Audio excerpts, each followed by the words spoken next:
So, next up, we're going to address the strength here. What's important for runners is the butt and the hamstrings are strong. Butt's the biggest muscle in the body. It should be working when we're running. We shouldn't be working from here.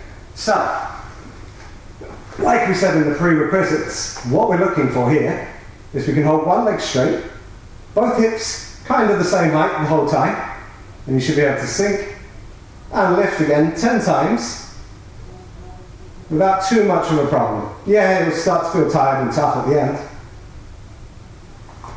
And the same on this side.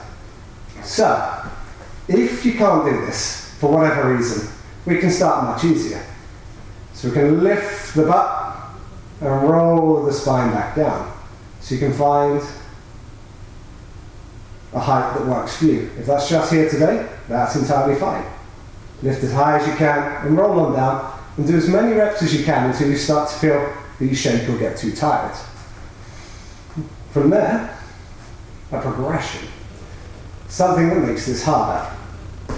So this, when we put the feet further away from the body, we're going to put the heels down into the mat and lift the all-turn toes up to the sky. This is now going to work the hamstrings. Here, we turn the hamstrings off. It's not entirely correct, but we work predominantly from the butt. And when we stretch out here, the hamstrings are going to have to work much harder. So, we're going to lift up and sink down.